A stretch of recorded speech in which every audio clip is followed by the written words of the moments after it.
PNP transistor. Okay, now PNP transistor में क्या होगा, this part and this part, इसको रिवर्स बायस रखना है। So this will be connected to positive of the battery, and this part will be connected to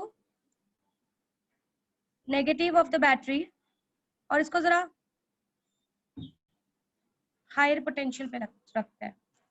okay, अब यहाँ से क्या होगा, since this is positive part, आपका जो इलेक्ट्रॉन्स है वो यहाँ से इसमें जंप होना चालू करेगा, and this will travel like this. Electrons यहाँ से जंप होगा, यहाँ गया, यहाँ गया, कुछ इलेक्ट्रॉन्स इस एरिया में जाएंगे, मैक्सिमम इलेक्ट्रॉन्स 95% ऑफ इलेक्ट्रॉन्स यहाँ जाएंगे। अब कीप इट इन माइंड कि इसका भी जो माइनॉरिटी चार्जेस होगा, it will have a depletion region, इसके भी इलेक्ट्रॉन्स यहाँ से यहाँ की तरफ जंप करेंगे। The electrons will jump from here to here, minority charges.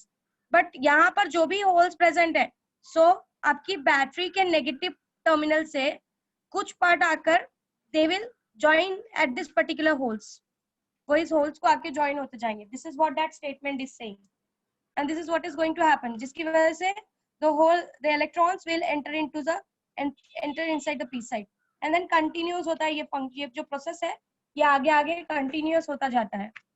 समझ में आया कैसा हो रहा है? हाँ मिस, तो सिंपल को ये लोग ने बहुत इसमें लिखा है। क्या सुनाई नहीं दिया मुझे, फिर से बोलो। मतलब जो आपने बताया वो थोड़ा सिंपल लगा, पर इसमें मतलब कुछ ज्यादा ऐसा वो करके लिखा हुआ है हार्ड। वो एक्चुअली व्हाट हैपेंस कि वो बुक में पढ़ते वक्त आप लोग को थोड़ा सा ये लगता है, नॉट अ बिग डील। और किसी को कुछ डाउट है तो पूछ लो।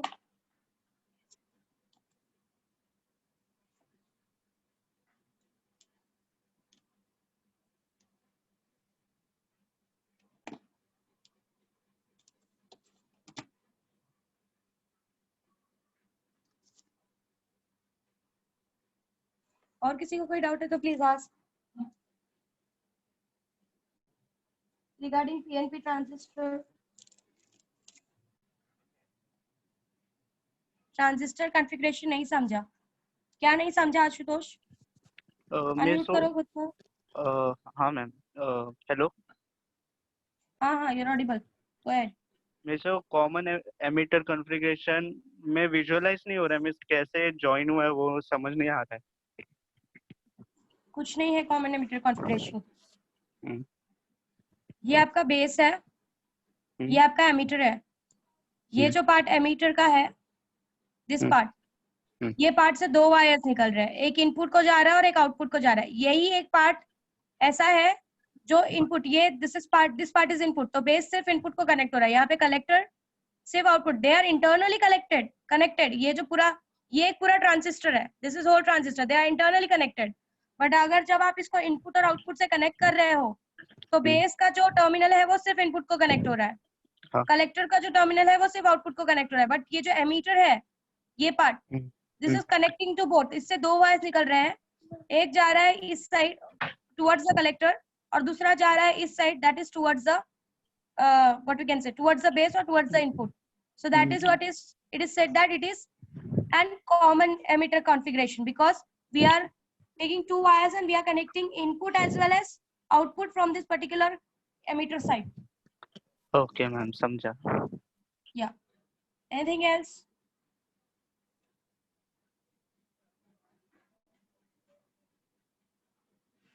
बाकी किसी को कोई डाउट है प्लीज आस्क।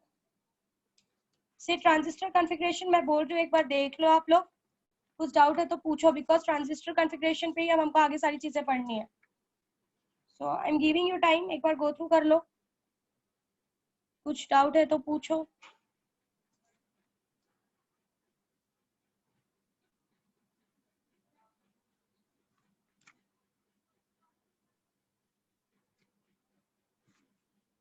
नहीं है किसी को कोई डाउट, मैं आगे बढ़ूं?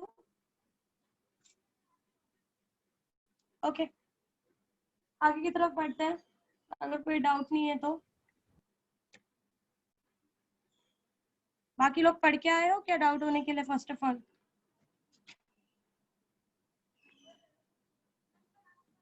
so let's go ahead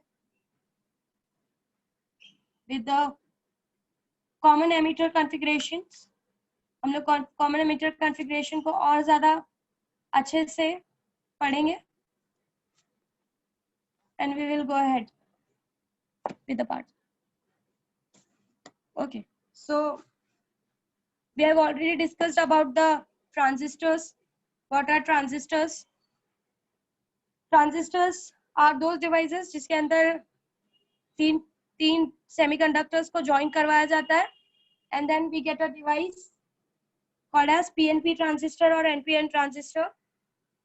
If you study the mechanism of NPN transistor, you will it have the similar mechanism as to the PNP transistor. तो आप अगर NPN transistor आता है तो आपको PNP transistor आराम से हो जाएगा. बस डिफरेंस इतना ही होता है कि NPN ट्रांजिस्टर में आप इलेक्ट्रॉन्स के टर्म्स में बात करते हो और PNP ट्रांजिस्टर में आप होल्स के टर्म्स में बात करते हो. ये इसलिए ऐसा है क्योंकि वहां पे मेजॉरिटी में होल्स प्रेजेंट होता है. तो अभी जब सौरभ ने क्वेश्चन पूछा तो उसमें वहां पे होल्स के टर्म में आंसर किया हुआ है कि होल्स जो है वो कलेक्टर प्लेट से दूर जा रहा है and whatever may be the part, और जो स्टेटमेंट था. Okay, so in the terms of PNP transistor you always talk in the terms of holes कि होल्स के साथ क्या हो रहा है, what is happening to holes. Okay, so that is what is experienced कि one side is positive potential, another side is negative potential. Of course, electrons move towards positive potential और जो आपका करंट होता है वो पॉजिटिव से negative की तरफ भागता है. तो करंट का direction will be opposite as in the PNP transistor.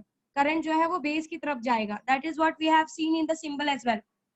हम लोगों ने सिंबल में भी ये चीज देखी कि करंट का जो डायरेक्शन था वो बेस की तरफ था in the PNP transistor. So I am just showing you something again.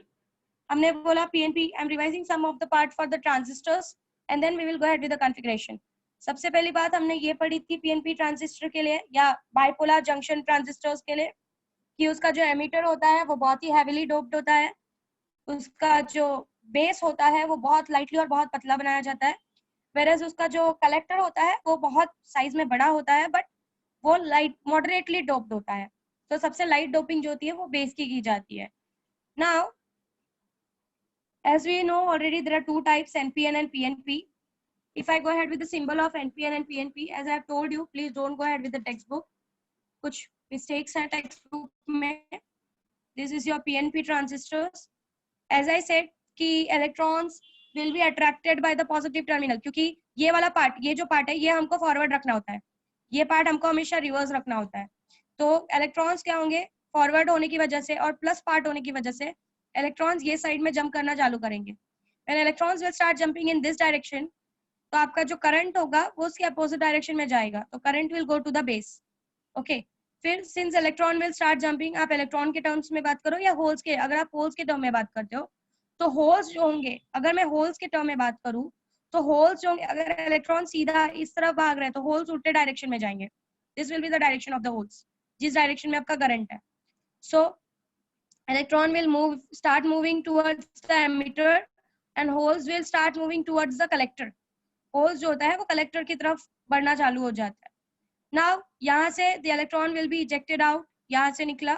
some part of the electrons, या actually holes के term में बात करें तो some part of the holes will be inside the base and some part of the holes, maximum part of the holes will be inside the collector.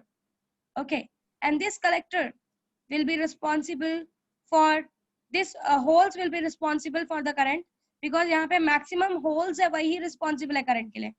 so जैसे जैसे यहाँ पे holes generate होता जाएगा, यहाँ से इलेक्ट्रॉन निकल के यहाँ भागते जाएंगे, तब तक यहाँ से दूसरा इलेक्ट्रॉन यहाँ से आकर इस negative terminal of the battery से आकर, because this will be connected to negative terminal, यहाँ से आकर इलेक्ट्रॉन्स यहाँ के होल्स में कंबाइन होते जाएंगे. so this is how the mechanism completes कि होल्स इस डायरेक्शन में, होल्स पर्टिकुलरली इस डायरेक्शन में बढ़ता जाएगा, तब तक यहाँ से कुछ इलेक्ट्रॉन्स आकर यहाँ के होल्स से रिकम्बाइन हो जाएंगे. This is what is the process overall it happens. Okay, तो होल्स के टर्म में बात करो तो होल्स और करंट का डायरेक्शन इज सेम.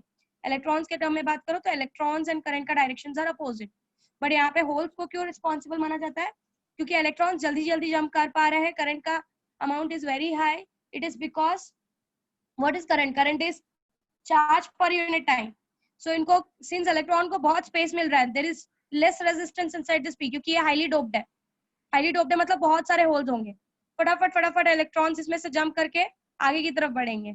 तो यहाँ पर होल्स स्पेसेस रिस्पॉन्सिबल है मेरे इलेक्ट्रॉन्स के लिए, कि इलेक्ट्रॉन्स की जंपिंग के लिए, इसलिए यहाँ पर स्पेसेस दैट इज होल्स को मेजॉरिटी चार्ज कैरियर्स ऐसा बोला जाता है, कि ये जो फास्ट कंडक्शन हो रहा है वो इस वजह से हो रहा है क्योंकि number of holes are high.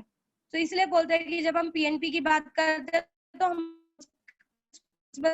Current का जनरेशन के लिए। सो होल्स बैक साइड में जा रहा है, इलेक्ट्रॉन इस साइड में जा रहा है, इट विल गो हेड। यहाँ से कुछ बोल ऐसा, अगर जैसे आपने एनपीएन में बोला वैसे पीएनपी में बोलेंगे तो कुछ amount of holes will be present inside this, maximum amount of holes will be present inside this. जैसे वहां पर कुछ amount of electrons was present inside this, कुछ amount of maximum amount of electrons was present inside this in NPN जब हमने पढ़ा था।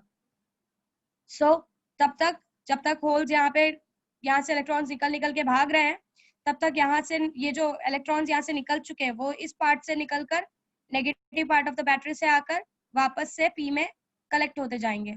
सो this is what is going to happen and the whole circuit will be completed and your current will flow in this direction. ऐसा towards base की तरफ जाएगा, base से collector की तरफ जाएगा, ये डायरेक्शन होगा आपके करंट का।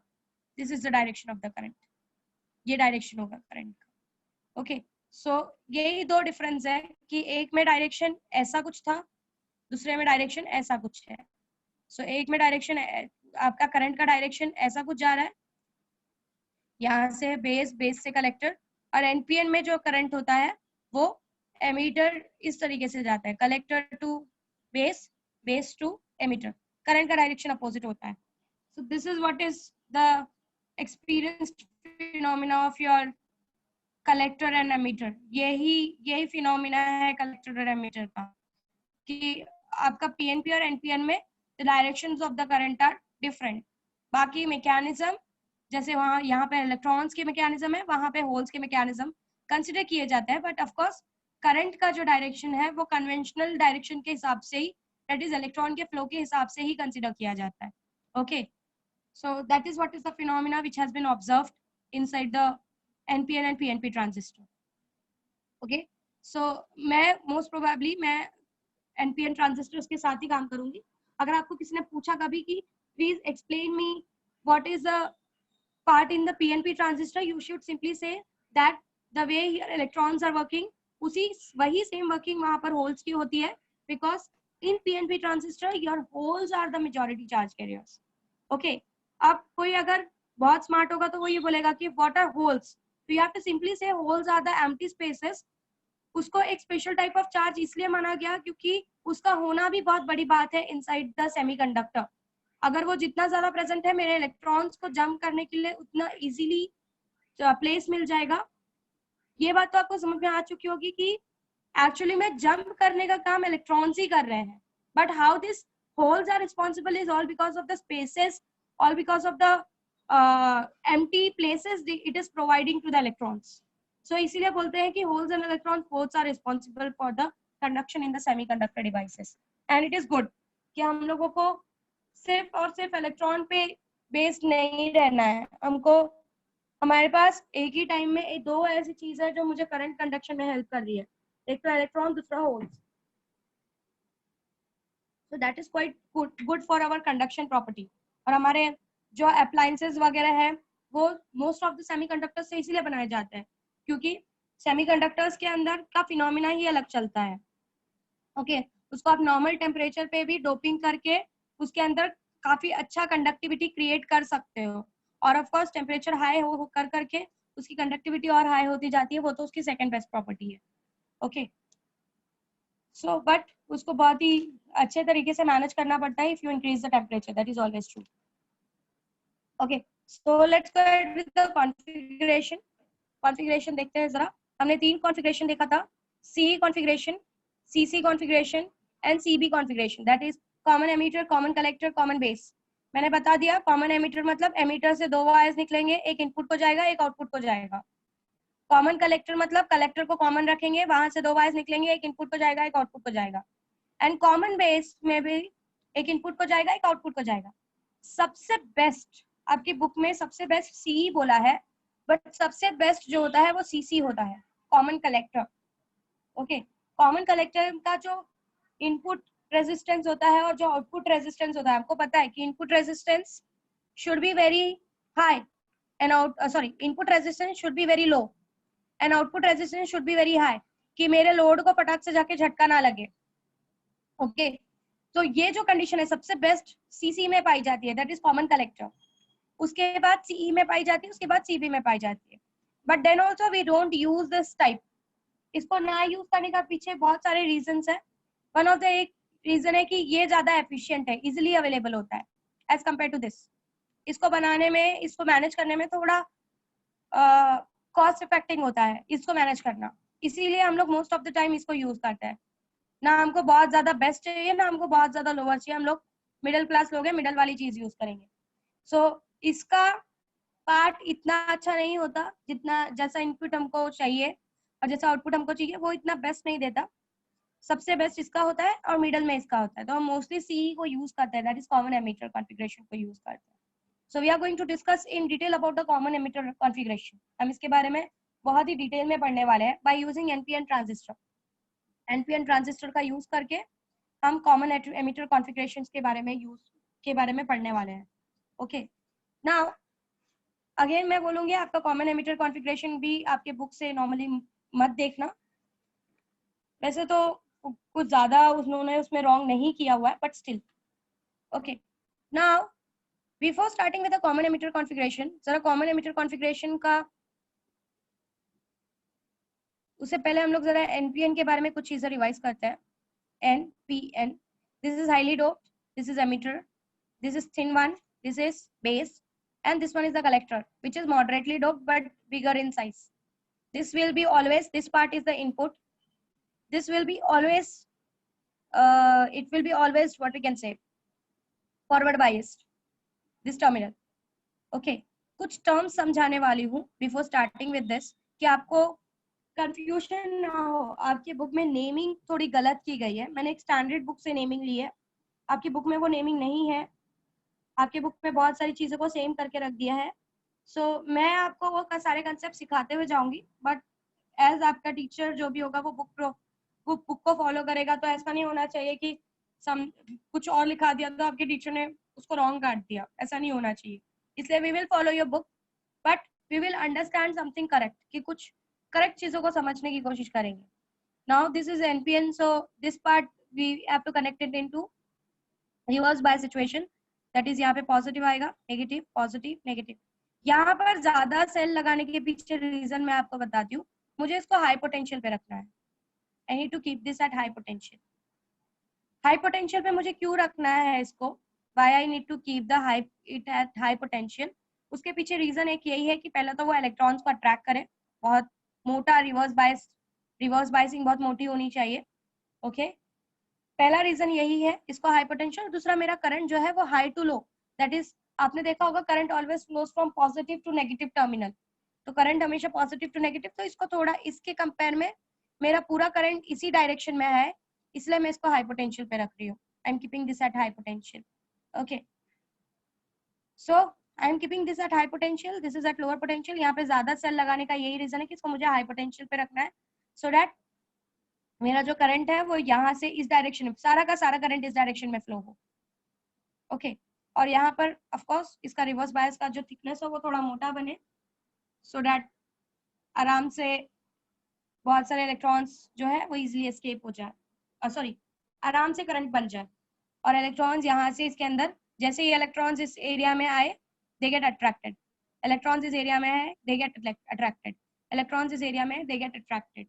सो इसको मोटा करने के पीछे रीजन यही है कि मेरा जो भी इलेक्ट्रॉन इसके अंदर आए वो फटाक से इस डिप्लीशन रीजन में अट्रैक्ट होकर ये साइड चला जाए, फटाक से अट्रैक्ट होकर ये साइड, तो डिप्लीशन रीजन काफी थिक होगा, तो डिप्लीशन रीजन की फील्ड भी काफी थिक होगी, तो फटाक से इलेक्ट्रॉन्स जो होंगे वो इस साइड में अट्रैक्ट होंगे और करंट इस डायरेक्शन में फ्लो होना चालू हो जाएगा।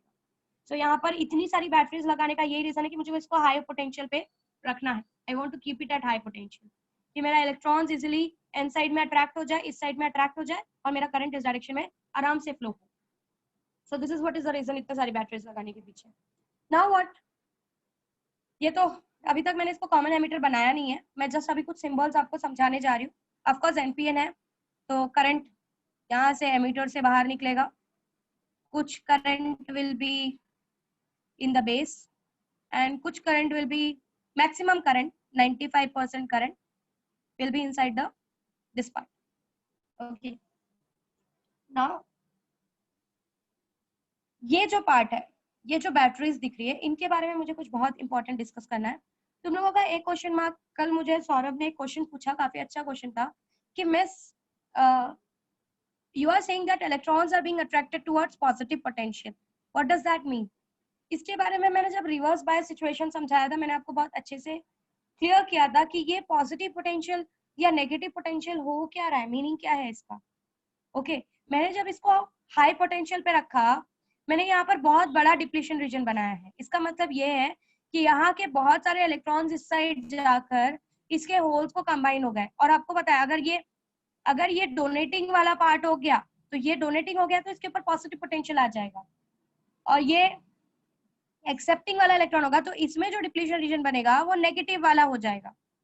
अब होगा क्या, जैसे ही आप पोटेंशियल्स को, एज आई सेड कि यहाँ पर जैसे पॉजिटिव पोटेंशियल, यहाँ के जो इलेक्ट्रॉन्स है, ये इलेक्ट्रॉन्स इस पॉजिटिव पोटेंशियल की तरफ अट्रैक्ट हो रहा है, so they will start getting attracted. जैसे ही वो इस रीजन में आएंगे, ये जो पोटेंशियल है ये इतना हाई होना चाहिए कि ये इलेक्ट्रॉन्स इसमें एंटर करने के बाद डिप्लीशन रीजन में आते हैं टुवर्ड्स ये साइड अट्रैक्ट हो जाए। सो अट्रैक्शन करने के लिए मेरे को इसको बहुत हाई पोटेंशियल पे रखना पड़ रहा है, इसका जो इलेक्ट्रिक फील्ड है वो काफी हाई रखना पड़ रहा है। Okay, and the electron starts moving towards this side, और मेरा फ्लो ऑफ करंट एकदम इजीली फ्लो हो, इसलिए मैं इसके पोटेंशियल को काफी हाई रखती हूँ। सो ये पॉजिटिव और negative potential inside the battery, इसका मीनिंग क्या है वो समझो, आपने इलेक्ट्रोलाइसिस वगैरह में भी पढ़ा है इसके बारे में। Okay, so electrons start getting attracted towards it. अब दूसरी बात, बैटरीज के बारे में, ये जो बैटरीज है इनको बायसिंग बैटरीज बोला जाता है, क्योंकि ये बायस करने का काम कर रही है। This are biased batteries. कुछ जगहों पे इनका नाम VBB से दिया जाता है, सिंस इट इज बेस से कनेक्टेड है इसलिए VBB। अगर कलेक्ट यहाँ पे अगर कॉमन एमिटर होता, if it was CE configuration, यहाँ पे बेस को मैंने कॉमन रखा है, अगर तुम देखो दिस इज कॉमन बेस, हमने ये पढ़ा, सो दिस इज कॉमन बेस। अगर कॉमन एमिटर रखो तो इसी बैटरी को नाम दिया जाता है VEE, और इसको जस्ट इन सिंबल, और इसको नाम दिया जाता है VCC। This part is called as VCC, this part is called as, since common base है तो VBB, कॉमन एमिटर है तो VEE, ऐसा नाम दिया जाता है। कुछ जगहों पे डायरेक्टली कुछ और नाम दिया जाता है जो कि आपकी टेक्स्ट बुक में यूज किया है, बट मेरा ऐसा सजेशन होगा, the thing which I suggest, कि इसका जो सिंबल है या तो VBB रखो, ये जो बाइसिंग बैटरीज है, और इसका सिंबल आप VCC रखो। ओवरऑल इसका मतलब ये BB कुछ रिप्रेजेंट नहीं कर रहा है, ये सिर्फ ये बता रहा है कि दिस आर बाइसिंग वोल्टेजेस। ये जो बैटरीज है ये नॉर्मली आपके PNP को बायस, इसको रिवर्स बायस और उसको फॉरवर्ड बायस में रखने के लिए लगाया गया है। ये आपको रिवर्स बायस और फॉरवर्ड बायस में रखने के लिए लगाया गया है। Okay, so this are biasing batteries, ये बायस करने का काम कर रही है। ओके, दूसरी बात, अब यहाँ पर देखो जरा, दिस इज एमीटर। सो कुछ इस तरीके से नाम लिख रही हूं मैं, VEB एंड VBE, ये दो वोल्टेजेस है, ठीक है। If you are connecting NPN transistor, NPN transistor अगर आप ले रहे हो, सो VEB कहां से शुरू होगा, this is VE going to B, E to B जा रहे हो, so VEB in this NPN transistor should be negative. देख सकते हो E से B पे जा रहे हो तो ये वाला पार्ट जो है, ये जहां पर E और B कनेक्ट हो रहे हैं, this part is negative, emitter to base. और अगर बेस टू एमीटर लो, बेस टू एमीटर मतलब this direction, so VBE is positive. ये चीज, ये कंडीशन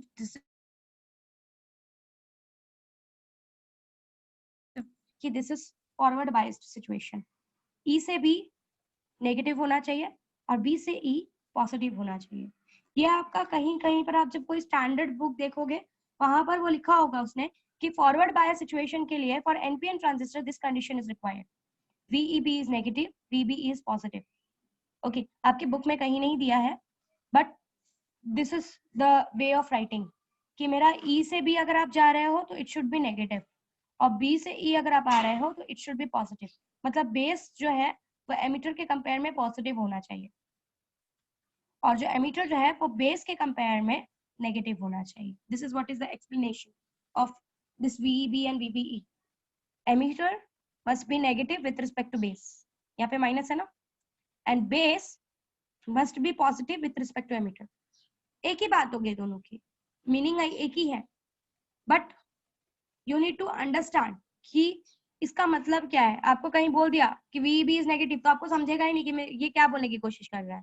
इसका मतलब ये है कि emitter should be at lower potential as compared to the base, should be at negative potential as compared to the base.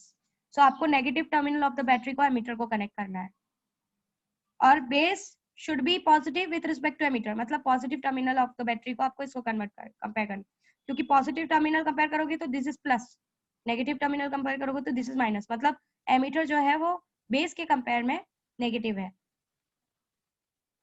emitter, this base is at higher potential। अगर इसी का उल्टा बोलते हो तो base is positive with respect to emitter, वो इस तरीके से लिखा जाता है। This is the two way of writing. वैसे यहाँ पे भी लिखा जाता है VCE and VCB and sorry हाँ VCB एंड VBC, यहाँ पे भी ये चीज लिखी जाती है। This is written here. Okay, so ये बात हमेशा आपको याद रखनी है कि for keeping forward bias situation you should follow this conditions, you should follow this particular part. समझ में आ रहा है सबको ये मैंने क्या बोला? कुछ समझा? वैसे अगर VCB के लिए लिखोगे तो कैसे लिखोगे? VCB should be in reverse situation. VCB के लिए कैसे लिखोगे बताओ जरा? VCB क्या होना चाहिए? VCB क्या होना चाहिए? बोलो। पॉजिटिव पॉजिटिव होना चाहिए। और VBC क्या होना चाहिए? नेगेटिव।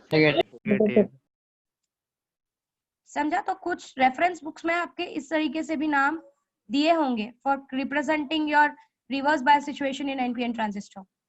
मुझे ऐसा लगा कि आप एंट्रेंस का पढ़ते वक्त आप कंफ्यूज हो सकते हो कि व्हाट इज VEB और व्हाट इज VBE, इसलिए मैंने आपको ये चीज क्लियर करके दी कि आपको प्रॉब्लम ना हो कि this situations are only representing your forward bias situation and reverse bias situation. Okay, अगर PNP के लिए पढ़ते हो तो इसी का पूरा अपोजिट आएगा। PNP के लिए पूरा अपोजिट आएगा, क्योंकि PNP हो गया तो पूरा कंडीशन ही अपोजिट हो जाता है। सो PNP के लिए वहीं पर ये जो पॉजिटिव होगा ये नेगेटिव होगा, ये नेगेटिव होगा ये पॉजिटिव, पूरा सिचुएशन टर्न हो जाएगा। ओके, सो PNP का जस्ट ये होगा कि जो साइंस है वो इंटरचेंज हो जाएंगी। So this is what is VBE and VEB। Okay, VBE is your base to emitter का potential and VEB is emitter to base का potential. This is what is the difference between the two. Next is as I said कि ये जो biased batteries है कभी कभी इसको VBB VEE ऐसा नाम दिया जाता है, या कभी कभी इसको ऐसा भी बोल दिया जाता है, डायरेक्टली इसको नाम दे दिया जाता है VBE। Directly the name is given VBE, जो कि VBE का मतलब है बेस टू एमिटर का पोटेंशियल। बट आपकी बुक्स में और भी कुछ रेफरेंस बुक्स मैंने देखी, काफी जगहों पर ये VBB, ये जो बायस्ड वोल्टेज है, ये जो बैटरीज है, उसको डायरेक्ट उन्होंने नाम VBE दे दिया है। आपकी बुक में तो बहुत गड़बड़ किया हुआ है, कहीं पर VBE करके सॉल्व किया है, कहीं पर VBB लेकर सॉल्व किया है, बहुत अलग अलग लेकर सॉल्व किया है। तो जहां पर ये VBE इसको रिप्रेजेंट कर रहा है, मैं सीधा आपको बता दूंगी कि एग्जैक्टली यहाँ पर जो हम VBE बोल रहे हैं, that simply means that it is telling about this, they are talking about this. Okay, so this is how they represent. Next इज कि आप जो भी बैटरी यहाँ पे लगा रहे हो, वो बैटरी हमेशा ये जो बेस टू एमिटर वाला वोल्टेज है, बेस का अपना खुद का, एज यू नो कि NPN का ये बना हुआ है, तो यहाँ पर एक छोटा सा डिप्लीशन रीजन होगा, करेक्ट? ये जो भी वोल्टेज आप लगाते हो VBE, that is base to emitter, ये वाला पार्ट, ये जो भी वोल्टेज आप लगाते हो, ये वोल्टेज हमेशा इस पर्टिकुलर पार्ट से बड़ा होना चाहिए। अगर आप नॉर्मल डायोड का बेस एमिटर अगर आप ये नहीं लगा रहे हो, और नॉर्मल डायोड का अगर आप चेक कर रहे हो base emitter voltage, okay, without battery लगा है तो आपको मिलेगा इट इज 0.7। तो आपको जब आप यहाँ पर बैटरी लगाओगे और आपको चाहिए करंट फ्लो हो, तो आपको ये जो VB आप लगाओगे बैटरी से एमीटर का जो वोल्टेज आप लगाओगे, it should be always greater than 0.7, smaller than, sorry, greater than 0.7, तो ही ये यहाँ के जंक्शन को तोड़ेगा और इलेक्ट्रॉन्स जो होंगे वो इजिली कंडक्ट होना चालू होंगे। तो ये जो बेस टू एमीटर है, अगर आप कोई बाइसिंग नहीं करते हो या अगर आपने बाइसिंग की भी है, तो ये जो जंक्शन है इसको एटलीस्ट इसका जो वोल्टेज डेवलप होता है, इसके जो जंक्शन का वोल्टेज डेवलप होता है वो सिलिकॉन के लिए 0.7 का होता है। तो अगर आपको चाहिए कि आपका कंडक्शन शुरू हो, you need to start the conduction, तो ये जो आप VB लगा रहे हो it should be greater than 0.7। ये जो वोल्टेज आपने लगाया है it should be greater than 0.7, तो ही ये इस जंक्शन को ब्रेक करेगा और इलेक्ट्रॉन्स आगे की तरफ जंप करेंगे। अगर ये 0.7 से कम का वोल्टेज यहाँ पे लगा रहा है, VB अगर 0.7 से कम है, तो आपका फॉरवर्ड बायस में तो है सिचुएशन, बट आपका करंट जनरेट नहीं होगा क्योंकि ये जंक्शन ब्रेक नहीं होगा। तो your VB should be greater than 0.7। समझ में आया? Yes, miss. तो समझ में आ रहा है what I am saying? Yes, ma'am. Yeah. So this potential difference is developed here is 0.7 for silicon and 0.3 for germanium. So जो भी आप यहाँ से VB जो भी लगाओगे, that is base to emitter का वोल्टेज जो भी आप लगा रहे हो, पॉजिटिव पोटेंशियल, वो potential should be greater than 0.7, तो ही आपका डायोड कंडक्ट होना स्टार्ट होगा, अदरवाइज वो नहीं होगा। तो ये वाला VB should be greater than 0.7। Now मैंने आपको बता दिया what is VEB, what is VBE, what is VCB। Now let's go ahead with the common emitter configuration. अब जरा कॉमन एमिटर कॉन्फ़िगरेशन की तरफ बढ़ते हैं। I am connecting your circuit to common emitter configuration.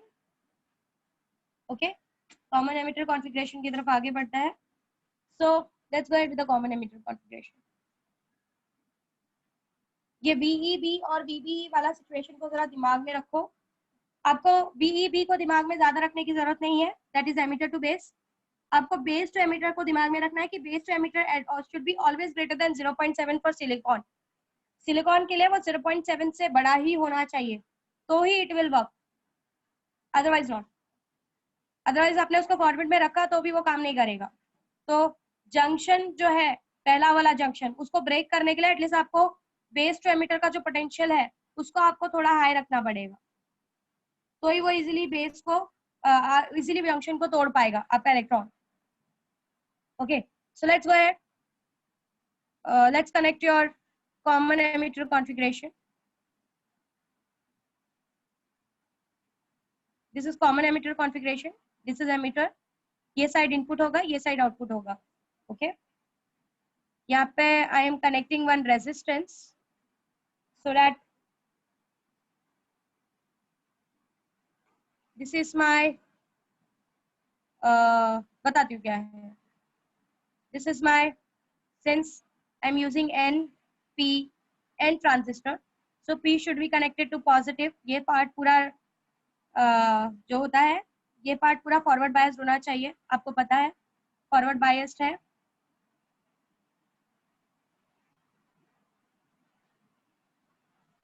NPN transistor है, यहाँ से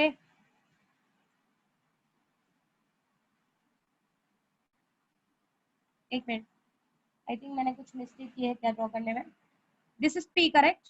this should be connected to this part, we need to keep it in forward biased. So ये पार्ट का जो बैटरी है ये किससे कनेक्टेड होगा? Is it correct?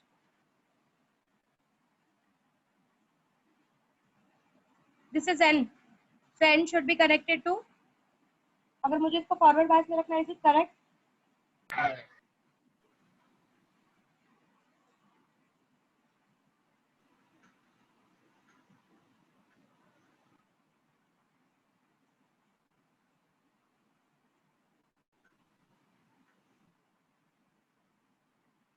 ये पार्ट करेक्ट ड्रॉ हुआ है क्या? एक्सपेरिमेंट से कुछ एक बताओ, इज इट करेक्ट? करेक्ट है।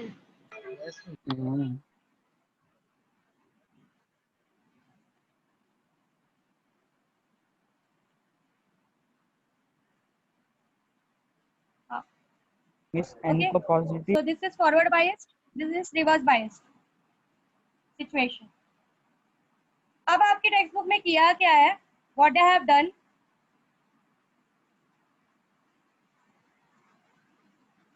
उन्होंने क्या किया है, this is emitter,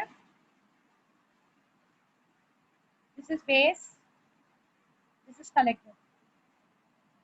Okay, now this one part and this one part. So you can see the emitter is connected to negative part and base is connected to positive part. Correct? And here collector is connected to, that is, this is connected to positive part and this is connected to negative part. So it is correct. Okay. Now आपके इस transistor में let's go ahead with the working of this and let's try to understand कि क्या बोल रहा है ये. जैसे कि मैंने बोला कि sometime we name it as VBB और तुम्हारे बुक में इसको नाम दिया है VBE and we name it as VCE या फिर इसको नाम भी दे सकते हो VCC. दोनों नाम से रिप्रेजेंट किया जाता है. ओके, तो ये वाला इसको बायस रखने के लिए यूज हो रहा है और ये वाला भी इसको बायस रखने के लिए यूज हो रहा है. And this is the signal that we are providing. This is AC signal. ये वोल्टेज इसको बायस रखने में हेल्प रखता है, ये वोल्टेज भी इसको बायस, और ये सिग्नल हम इसके अंदर से पास करने वाले हैं. We are going to pass it inside this particular signal inside this particular transistor. आपका लैपटॉप्स में जो प्रोसेसर्स होता है उसके अंदर कम से कम मिलियन ट्रांजिस्टर्स लगाए जाते हैं all together for its proper working. आप जो इतना फटाफट उस पर काम करते हो, उसका प्रोसेसिंग इतना, आप बोलते ना इसका प्रोसेसर का इतना ताकत है, वो सारी चीजें जो है वो ट्रांजिस्टर्स के हेल्प से की जाती है. तो आपका लैपटॉप का जो स्मार्ट वर्किंग होता है, फास्ट वर्किंग होता है, वो इन ट्रांजिस्टर्स की वजह से होता है. Okay, so million of transistors are connected inside your laptop. So what they actually do वो मैं आपको आगे बताऊंगी. Here we are providing an AC signal जो इसके अंदर से पास होने वाला है. ये जो biased बैटरीज है ये इसको बाइसिंग करने में हेल्प करने वाली है. इनका काम सिर्फ बाइसिंग करना है. ओके, और ये जो सिग्नल है, मैं ये सिग्नल इसके अंदर से पास करूंगी and I will observe this particular signal at the load. Load को नॉर्मली, लोड आपको पता है it is an appliance. Load को नॉर्मली कलेक्टर के अक्रॉस लगाया जाता है. यहाँ पर आपका आउटपुट यहाँ पर देखा जाता है इस पर्टिकुलर पॉइंट पे. बट कभी कभी लोड को इस पर्टिकुलर पॉइंट पे भी लगा दिया जाता है एमिटर के अक्रॉस, क्योंकि आपको पता है कि जो भी करंट या तो यहाँ लगाया जाता है या तो यहाँ लगाया जाता है. अब मैं बता दूं यहाँ लगाने का रीजन क्या है. आपको पता है जो भी करंट कलेक्टर के अक्रॉस जाने वाला है, दैट करंट या जो भी current output, this is output, correct, जो भी करंट आउटपुट में जाने वाला है, that current will be IE is equals to, जो भी आउटपुट पे करंट जाएगा वो दोनों का एडिशन होगा, IC प्लस IB. IC से निकला हुआ और IB से निकला हुआ, दोनों का addition will be the output current. तो आप यहाँ पर डायरेक्टली आउटपुट करंट यहाँ पर इस पॉइंट पर मेजर कर लो, this is your output area, या फिर डायरेक्टली आप यहाँ पर मेजर कर लो. सो जितने भी पार्ट है वो वापस यहीं से एंटर अंदर करने वाले, तो यहाँ पर मेजर कर लो, दैट इज एमिटर करंट. सो जो एमिटर करंट होगा that is only the output current, that is an addition of IC plus IB. तो यहाँ पर ऐड, यहाँ पर फाइंड आउट कर लो या यहाँ पर फाइंड आउट कर लो, दोनों जगह पे आप आउटपुट करंट को देख सकते हो, क्योंकि टोटल जो होगा वो यहीं से शुरुआत होगी, टोटल जो करंट होगा वो यहीं पर होगा और वही total current through the base and through the collector होकर आउटपुट पे जाने वाला है. ओके, वही total current through the base and through the emitter होकर वो आउटपुट पे जाने वाला है. सो आइदर आप आउटपुट पे चेक कर लो, इस पॉइंट पे चेक कर लो या इस पॉइंट पे चेक कर लो, दोनों पॉइंट पे आपको total current inside the load मिल जाएगा. अब नॉर्मली यहाँ पर चेक किया जाता है, बट आपकी बुक में they have done in confusion. मुझे ये दोनों क्यों समझाना पड़ा कि you can either directly check IE over here or you can check IC plus IB over here, that is at the output. Okay, you can go for both. This part is connected to ground, of course. So directly current आप यहाँ major कर लो तो जिससे आपको आई मिल जाएगा, या आप यहाँ मेजर कर लो जहां पर आपको IC प्लस IB मिल जाएगा। तो दोनों जगह पे you can check the output. यहाँ पर मेजर करने का रीजन ये है कि यहाँ पर नीचे जो होता है वो 0 होता है सिंस दिस इज ग्राउंडेड, और ये जो ऊपर होता है that is some, it will have some voltage, positive voltage.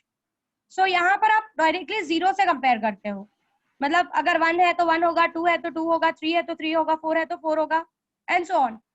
But यहाँ पर there is already some potential which I have applied.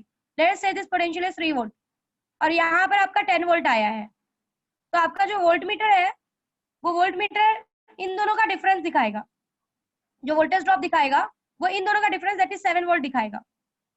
सो ऐसे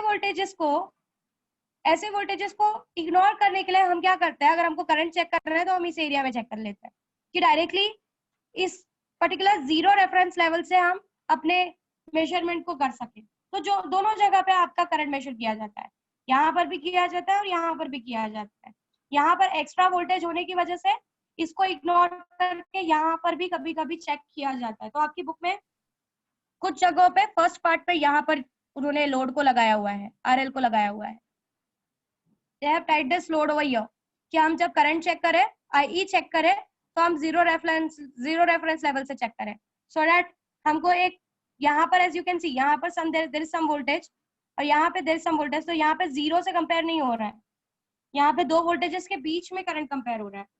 सो इस चीज को इग्नोर करने के लिए कभी कभी आपको अगर कुछ एक्यूरेसी के लिए करंट फाइंड आउट करना है तो आप इन दोनों के बीच में करते हो, बिकॉज दिस इज ग्राउंडेड, सो 0 से डायरेक्टली कंपेयर होता है। तो आपको दिमाग में एक सेटअप रखने की जरूरत नहीं पड़ती कि already some voltage has been applied, तो जो आपका वैल्यू आता है that is the real value for current and voltages. तो आपको एक कैलकुलेशन के साथ आगे नहीं बढ़ना होता, इसीलिए आपका काम, अपना काम इजी करने के लिए लोग कभी कभी यहाँ पर ना जाकर यहीं पर चेक कर लेते हैं, ओके क्योंकि यही करंट यहाँ पे प्लस होकर जाने वाला है IC प्लस IB से, दिस पार्ट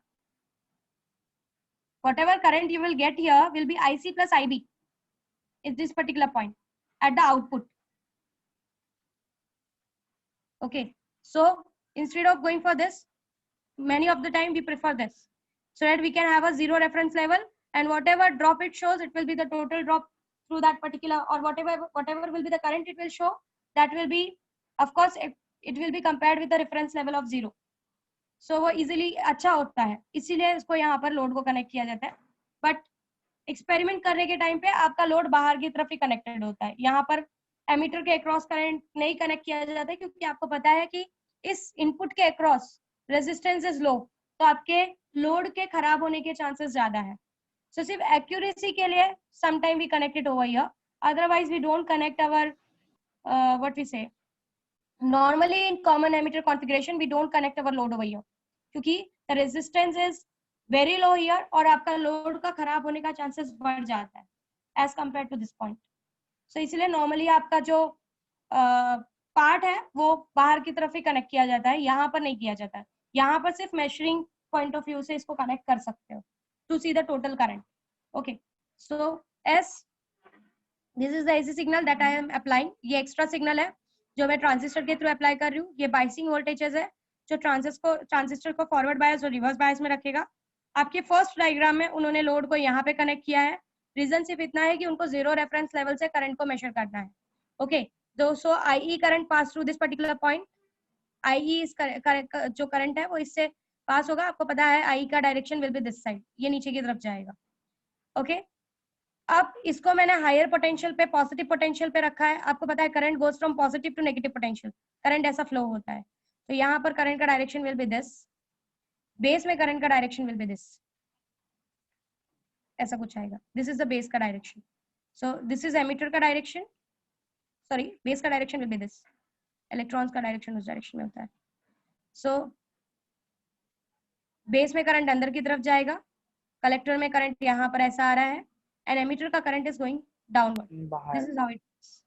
Okay, so इसको जरा ब्लॉक डायग्राम से देखते हैं कैसे बनाया हुआ है ये, तो शायद आपको थोड़ा बहुत करंट का डायरेक्शन समझे कि करंट का डायरेक्शन कैसे लिया है। This is your emitter, highly doped. This is your base and this is your collector. ठीक है, So this is N P N. यहाँ से let's connect it. ये मैकेनिज्म शायद आपको समझ जाएगा तो आपको बाकी की चीजें समझ जाएगी. This part is connected to forward biased. Forward biasing करनी है. So let's connect it. This is N, so it should be connected to N. This is P, so this should be connected to. ऐसा ही connection होगा. Correct है. Emitter is connected to negative. Emitter is connected to negative and base is connected to positive. फिलहाल इसको hold पे रखती हूँ. दूसरा side का कनेक्शन भी कर लेते हैं. That is output connection. ये output connection होगा. Output में आपका कुछ इस तरीके से connected है. This part, this is N, so आपको for reverse bias में रखना है. So this will be P. High voltage पे रख रही हूँ जरा. And of course आपका this emitter is common. So this is emitter, common emitter configuration. इसको common emitter configuration बोलते हैं. Emitter is common in both. ठीक है. This was your VBB, या इसको कभी-कभी VBE का नाम भी दिया जाता है. And this is also your VCC, या फिर इसको VCE का नाम दिया जाता है क्योंकि emitter से collector से emitter connected है इसलिए. Okay. Now what होता क्या है वो जरा देखो. Mechanism क्या है. Okay. Now इसको आपने forward bias situation में लगा दिया. यहाँ से as मैंने बोला कि जो आप BE लगाते हो, that is base to emitter का जो voltage आप लगाते हो, this वाला part, this should be greater, this VBE should be greater than 0.7. तो ही यहाँ पर जो बैरियर बना हुआ है पहले से, ये जो फॉरवर्ड बायस का बैरियर बना हुआ है, ये ब्रेक होगा. जैसे आप VB ग्रेटर देन 0, ये वाला जो पार्ट है ग्रेटर देन 0.7 लगाते हो, यहाँ से इलेक्ट्रॉन्स जो होते हैं वो इस साइड में अट्रैक्ट होना चालू हो जाते हैं. Electron starts getting attracted towards this side. This is the electrons. N side से पी साइड में दे स्टार्ट गेटिंग अट्रैक्टेड. ठीक है. इसको मैंने रिवर्स सिचुएशन में रखा है. अब जब ये इससे अट्रैक्ट होना चालू होता है, कुछ इलेक्ट्रॉन्स यहाँ से कुछ इलेक्ट्रॉन्स जो है वो इसके अक्रॉस बाहर निकलते हैं, सम इलेक्ट्रॉन्स. और since it has positive potential, maximum 95% of electrons इस एरिया में जाता है इन दिस डायरेक्शन. अब आपको पता है कि करंट का डायरेक्शन, अगर इलेक्ट्रॉन इस डायरेक्शन में जा रहा है तो करंट बेस के अंदर आएगा दिस वे, और यहाँ पर इलेक्ट्रॉन इस डायरेक्शन में जा रहा है तो करंट कुछ इधर आएगा ऐसा. यहाँ पर इलेक्ट्रॉन्स इस तरफ बढ़ रहे हैं तो करंट का डायरेक्शन विल बी दिस, मतलब कलेक्टर से towards the base. So that is what we are showing. देखो यहाँ पर बेस, करंट बेस के अंदर जा रहा है.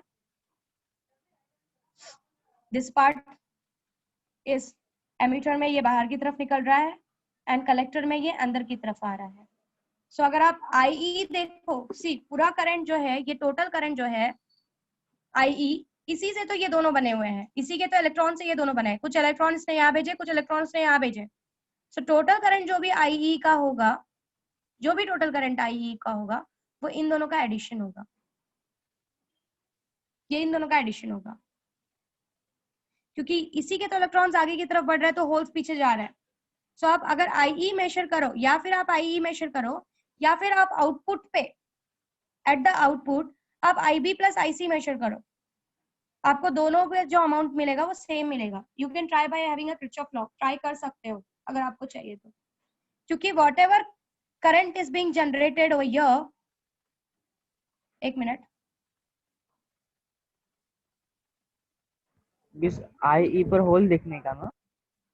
हाँ, IE पे होल देखो, या फिर सिंपल सा फिनोमिना है सौरभ कि जब जितने नंबर्स ऑफ इलेक्ट्रॉन्स आगे जा रहे हैं उतने ही नंबर्स ऑफ होल्स. तो यहाँ पे जो भी इस एरिया में जो भी करंट होगा, बिकॉज ऑफ दिस इलेक्ट्रॉन, सारे इलेक्ट्रॉन्स के एमिशंस की वजह से होगा. वही तो इलेक्ट्रॉन्स आगे जाके डिवाइड होने वाले हैं ना.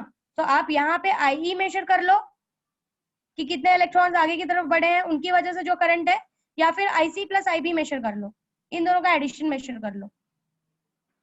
सो you will get the total current कि IC प्लस IB तो इन्हीं के इलेक्ट्रॉन से बना हुआ है. तो यहाँ का टोटल इलेक्ट्रॉन्स का फ्लोइंग देख लो, या इन दोनों के अंदर जो इलेक्ट्रॉन्स फ्लो है उनके वजह से जो करंट जनरेट हुआ है वो देख लो. दोनों तरीके से you will get the total current flowing through the IE. समझ में आया?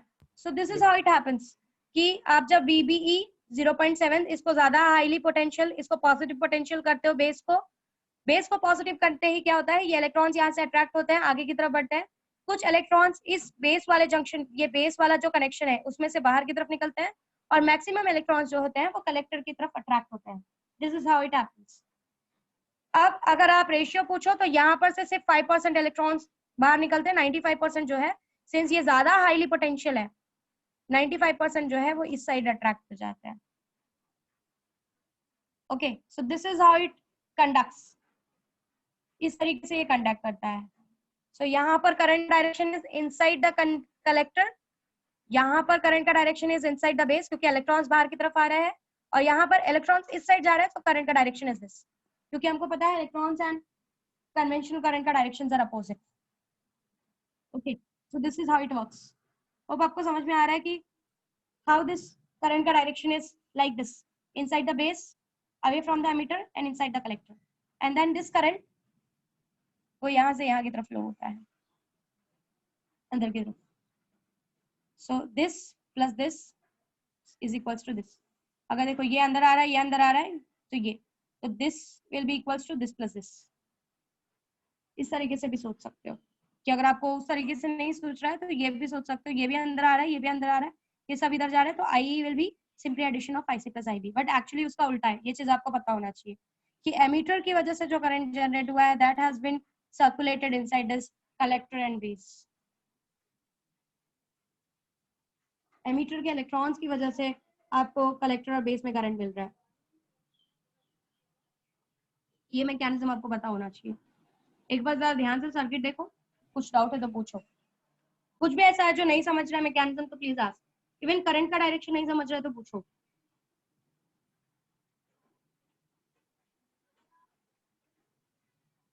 बेस में करंट का डायरेक्शन इज दिस, एमीटर से करंट का डायरेक्शन इज दिस, कलेक्टर से करंट का direction is this, this is IB, IE, IC।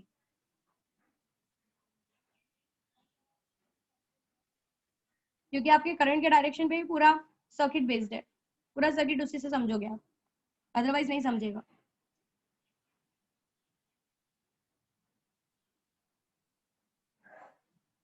कुछ भी ऐसा है जो नहीं समझा है प्लीज आस्क। आकांक्षा, अमला, अश्विनी, बाकी के लोग, करंट का डायरेक्शन समझ में आ रहा है क्यों ऐसा हो रहा है? इलेक्ट्रॉन्स यहां से यहां जंप कर रहे हैं, कुछ इलेक्ट्रॉन्स इधर जाएंगे, कुछ इलेक्ट्रॉन्स ऊपर जाएंगे।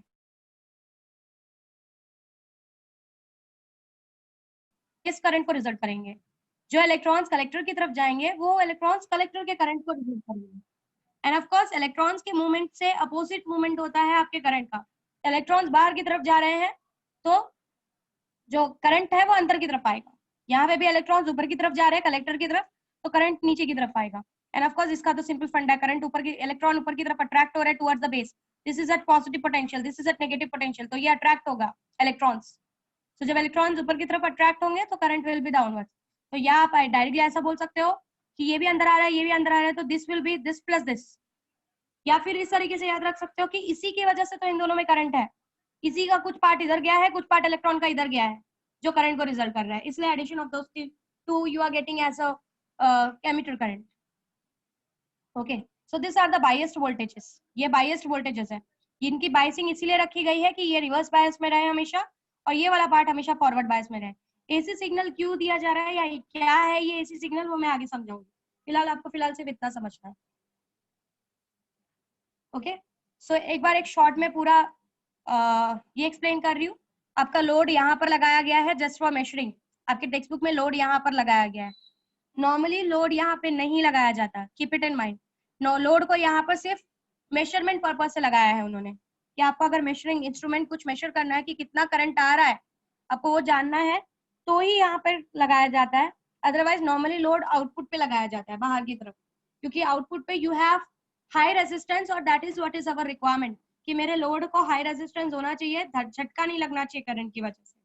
सो we mostly prefer output load at the output, we don't prefer load over here. यहाँ पे लोड लगाने का यही रीजन है कि zero reference, since it is grounded, तो जीरो रेफरेंस लेवल से हम अपने करंट को मेजर करें तो हमको दिमाग में एक सेट नहीं रखना पड़ेगा कि कि ऑलरेडी 7 था फिर 5 आया, इसका मतलब कितना वोल्टेज होगा, वो कंफ्यूजन साइड रखने के लिए कि हम डायरेक्टली 0 से कंपेयर करें तो जो भी आंसर आएगा वो इसके अक्रॉस का ही आंसर होगा. That will be our reference. We will keep the reference as 0. So this is what is the part. Again, I am showing you the circuit and then we will go ahead with the circuit का oral working. ये circuit है, इसको मैंने बोला, इसको कभी कभी VCC या VCE भी बोला जाता है. VCE इसलिए क्योंकि कलेक्टर से emitter is connected in the output, इसलिए इसको VCE का भी नाम दिया जाता है. This is your VBE because base and emitter is being connected, या फिर VBB के नाम से भी जाना जाता है. ओके, नाउ इस इन चीजों में देखो, दिस इज योर IB का डायरेक्शन, ये आपके IB का डायरेक्शन है अंदर की तरफ. होप आपको समझ गया होगा. यहाँ से इलेक्ट्रॉन बाहर निकल रहे हैं, जब इलेक्ट्रॉन्स बाहर निकल रहे हैं, इलेक्ट्रॉन बाहर इधर निकल रहे हैं, तो करंट का direction will be this. This is collector current IC. यहाँ से जो भी इलेक्ट्रॉन्स निकले, कुछ यहाँ गए होंगे, कुछ यहाँ गए होंगे, तो जो यहाँ गए वो इस डायरेक्शन के करंट के लिए रिजल्ट हुए, और जो यहाँ ऊपर की तरफ गए वो इस डायरेक्शन के करंट के लिए रिजल्ट हुए. ऑफ कोर्स यहाँ पर ज्यादा बैटरीज, नंबर्स बैटरीज लगाने के लिए यही रीजन है कि इसको मुझे किसी भी तरीके से हाई पोटेंशियल पे रखना है कि करंट इधर नीचे की तरफ आए. Okay, so in this way पूरा सर्किट में करंट फ्लो होगा. Next is what, this is your bias voltage, ये समझा दिया. This is AC signal that is I am going to provide. ये क्यों प्रोवाइड कर रही हूँ वो मैं आगे समझाऊंगी इन द मैकेनिज्म. ओके, कुछ ये जो वोल्टेज है, this is your base, correct. ये आपका बेस है, ये आपका कलेक्टर है, ये आपका एमीटर है. सो बेस से एमीटर के वोल्टेज को हम VBE बोलते हैं. मैंने आपको पहले ही समझाया था कि आप जो भी यहाँ से वोल्टेज लगाओगे वो इस VBE से बड़ा होना चाहिए. Should be always greater than 0.7. ये 0.7 हमेशा वेस्ट होने वाला है, समझ जाओ. जंक्शन को ब्रेक करना ही पड़ेगा, जंक्शन को हायर पोटेंशियल पे लाना ही पड़ेगा, अदरवाइज आपका करंट कंडक्ट नहीं होगा. तो आप अगर यहाँ पे अगर आप 10 वोल्ट भी लगा रहे हो ना, 10 वोल्ट में से 0.7 तो वेस्ट होने वाला है, means it will be wasted. और आपको वो काउंट करना पड़ेगा. अगर आप यहाँ पे जाके मेजर करो अपने वोल्टेज को, तो आपको जो वोल्टेज मिलेगा, आपने यहाँ पे 10 वोल्ट लगाया, आपको जो वोल्टेज यहाँ पे मिलेगा वो सिर्फ 9.3 मिलेगा, क्योंकि 0.7 तो यहाँ पे यूज हो गया. और आपको पता है energy can never be created nor be destroyed. तो आपको जब आप यहाँ पे 9.7 मेजर करोगे, okay, when you will measure 9.7 over here, आपको ये बात बतानी पड़ेगी कि 9 अगर मेरे को 9.3 अगर मेरे को यहाँ पे आ रहा है, तो मेरा 0.7 यहाँ पे यूज हो गया है जंक्शन को ब्रेक करने के लिए.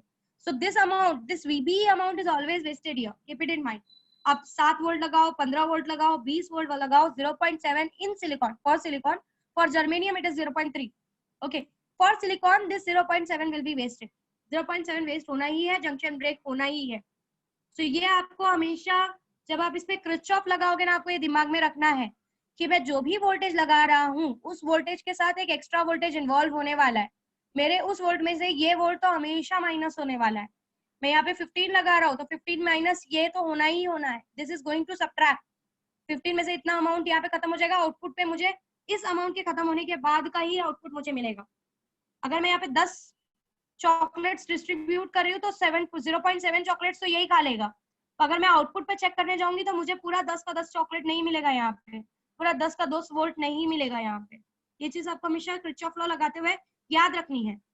सेम यहाँ पर भी एक वोल्टेज होता है जिसको मैंने नाम दिया था, आप इसको since it is connected to E, तो इसको कभी कभी VCE के नाम से भी जाना जाता है. दिस वोल्टेज, जब आप इसको VCC, अगर आपको इन दोनों को डिफरेंशिएट करना है तो आप इसको VCC बोल देते हो.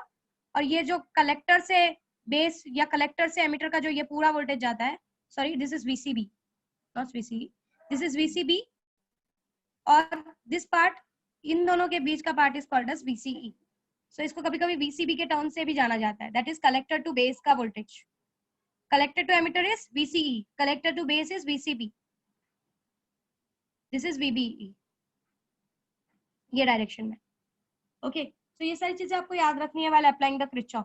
That VBE amount is always going to waste. आप यहाँ पे VBB अप्लाई कर रहे हो तो उसमें से VBE is going to waste and certain amount we will get here.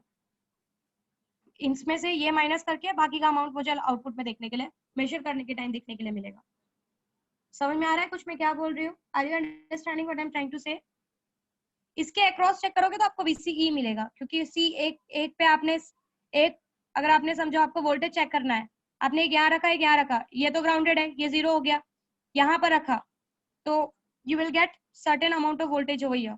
So that is VCE. VCE को मेजर करते हो आप। तब आप जब वोल्टमीटर लेते हो उसमें 2 प्रोब्स होता है, एक यहाँ पे रखते हो, यहाँ पे रखोगे, ये तो ग्राउंडेड है, ये वाला पार्ट आपको बताएगा VCE, इससे और इसके बीच में कितना वोल्टेज डेवलप हो रहा है between the emitter and the collector, so that gives you VCE। यहाँ पर और यहाँ पर रखोगे तो that's give you VCB, base और कलेक्टर के बीच का वोल्टेज। यहाँ पे और यहाँ पे रखोगे बेस और एमीटर के बीच का voltage. So this is how the voltage has been divided. समझ में आ रहा है कुछ? यस और नो? समझ में आ रहा है मेजरमेंट कैसे हो रहा है? दिस इज VBE, बेस से emitter, this is VCB, collector से base, and this is VCE। इसको कभी कभी अलग नाम भी दिया जाता है, सेम नाम भी दिया जाता है, not a big deal.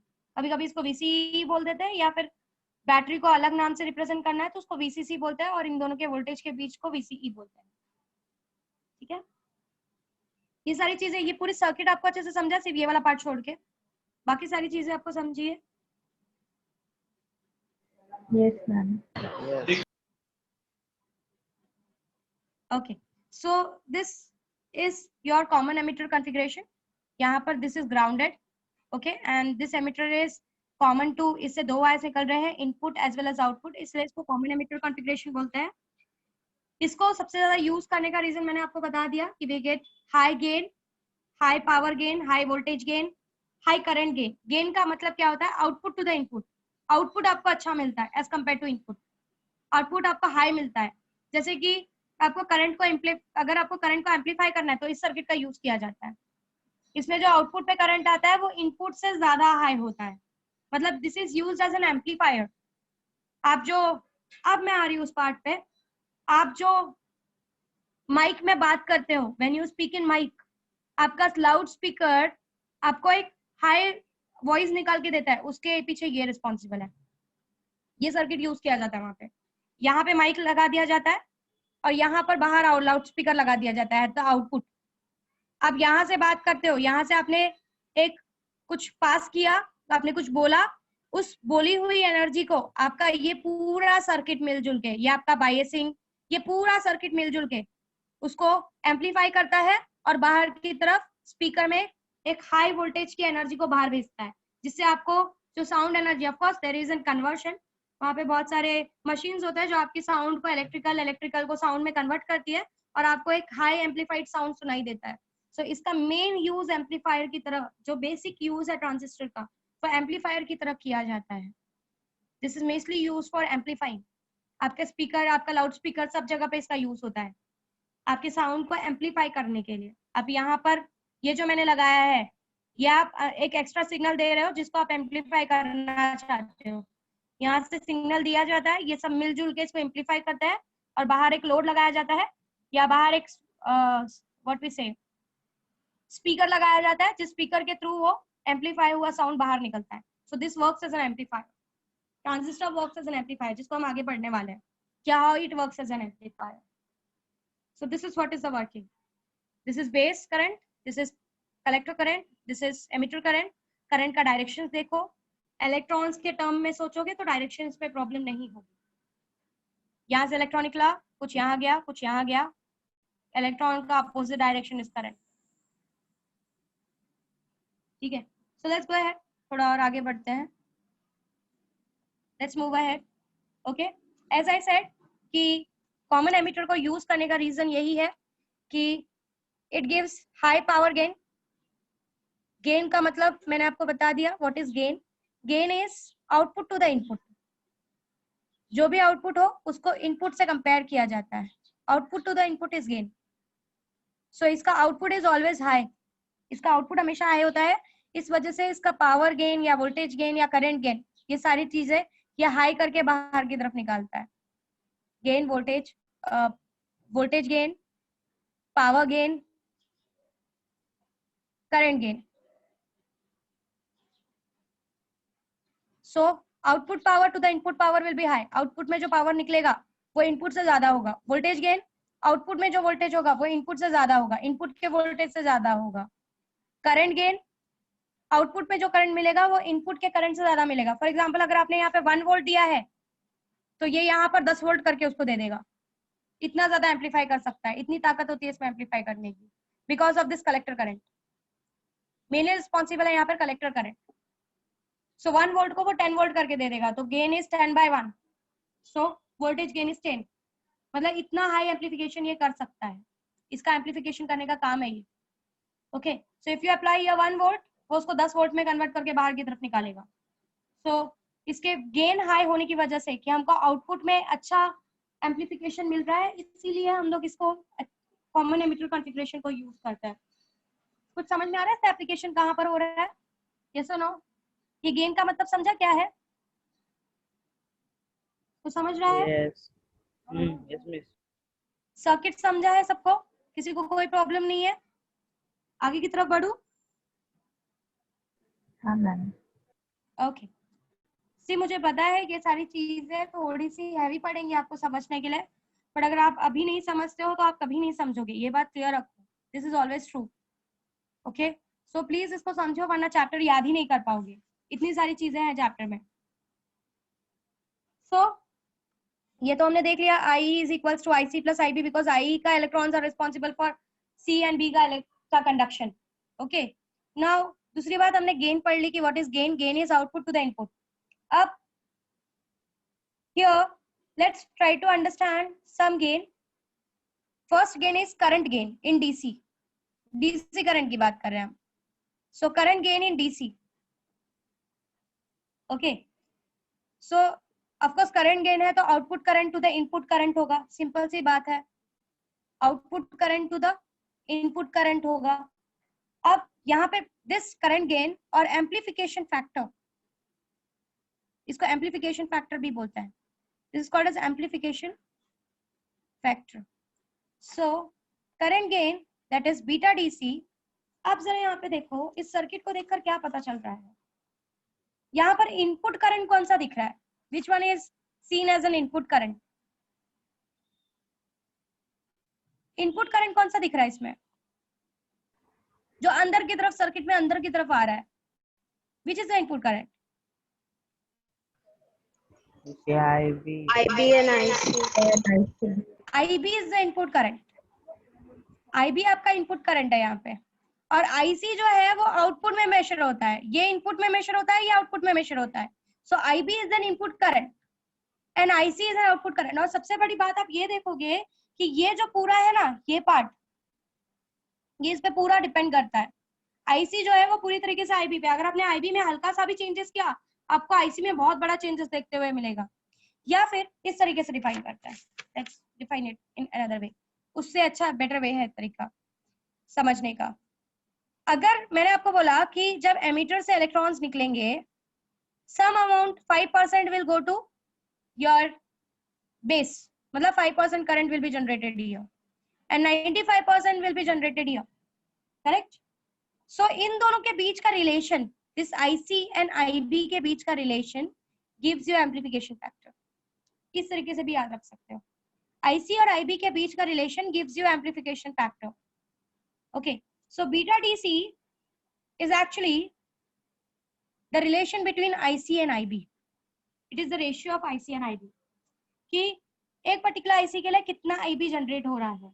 This is what is the amplification factor और current gain भी बोलते हैं इसको, कि what is the relation between IC and IB, कि अगर मेरा IB, let's say अगर IB बेस से मेरा एक इलेक्ट्रॉन गया है, सिर्फ एक इलेक्ट्रॉन, और IC से मेरे 100 इलेक्ट्रॉन्स गए हैं, अगर इलेक्ट्रॉन्स के टर्म में बात करूं, तो जब तक बेस से सिर्फ एक इलेक्ट्रॉन जाएगा, उतने दूर में मेरे कलेक्टर से 100 इलेक्ट्रॉन चले जाएंगे। So the ratio will be 100/1।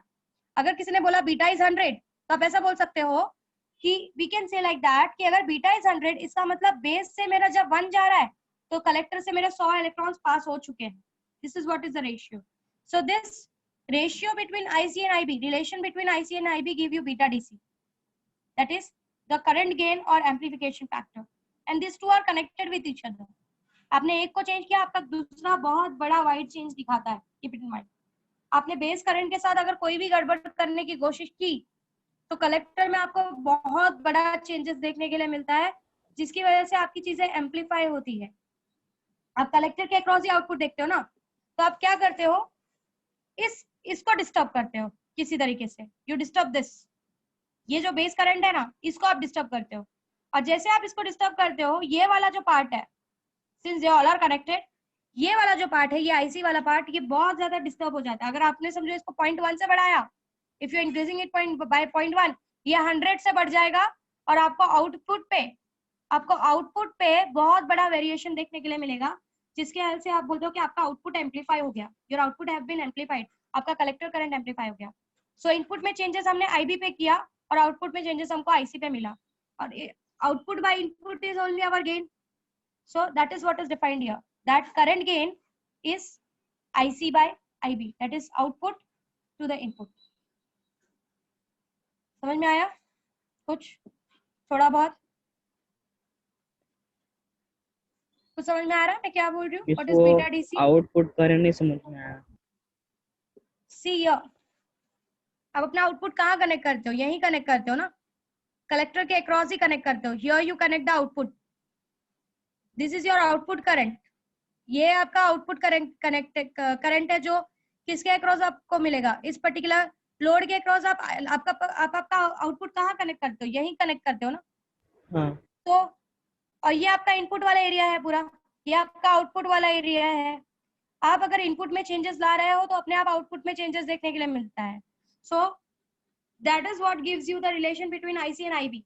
जो आपका करंट गेन होता है, that gives the relation, this beta DC gives the relation between IC and IB, कि और आईसी और आईबी के बीच में, if you are considering IB as the input and you are seeing the changes in the IC, input पे आप changes खुद create करते हो, आउटपुट पे अपने आप चेंजेस क्रिएट हो रहा है।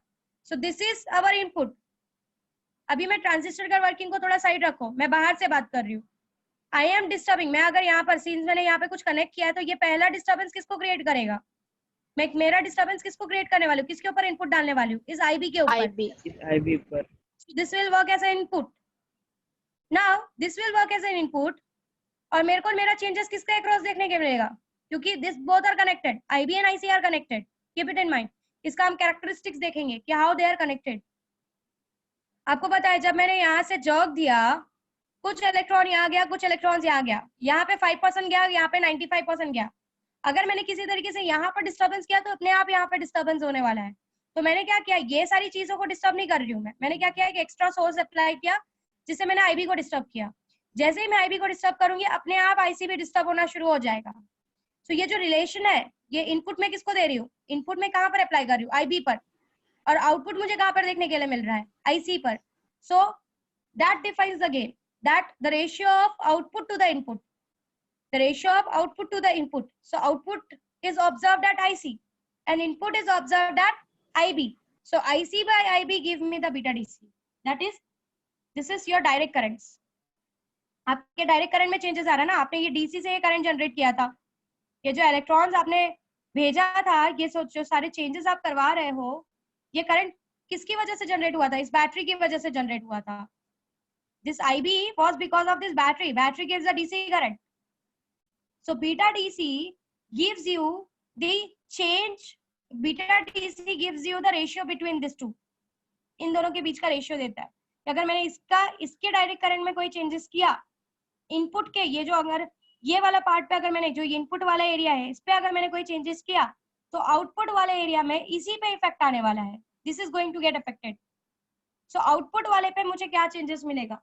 सो relation between this output to the input, output DC current to the input DC current gives you beta DC.